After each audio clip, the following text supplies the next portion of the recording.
Housing prices have plateaued across parts of the East Coast ahead of the Reserve Bank meeting on Tuesday.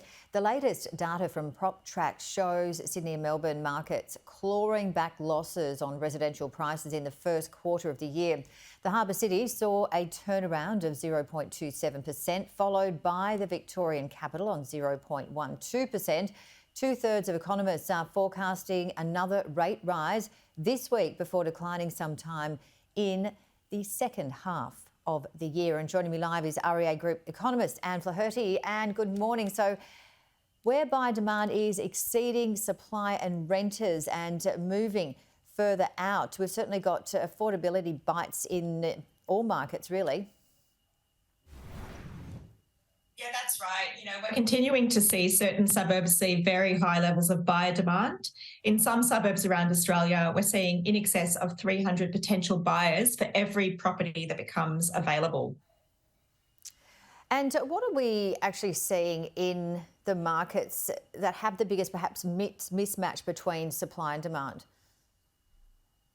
Yeah, well, we're seeing this in suburbs around the country, but they often have a few things in common. So what we're seeing is it tends to be outer areas, lifestyle suburbs, areas where the turnover of properties is still quite low. Of course, we saw a lot of people move to outer areas during the pandemic, and we haven't really seen that shift reverse. People are still able to work remotely, people still have more flexibility, and this has really led to a permanent shift in where and how people want to live. And what do you think the most in-demand suburbs have in common?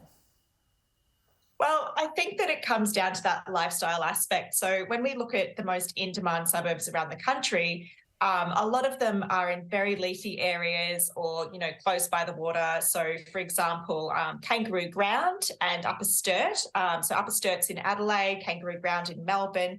They were the two most in-demand suburbs that we saw over the past year.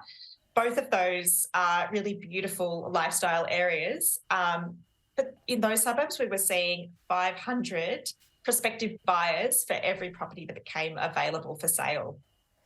And what about renters? Are we seeing renters flock to the same locations?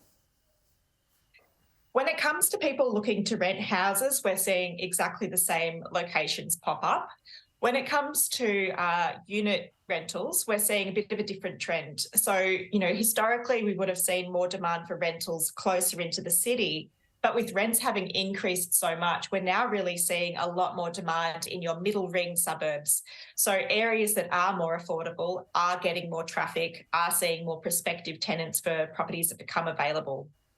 All right, Flaherty, thank you very much for your information. Always a wealth of information. Thank you again. We'll see you next week.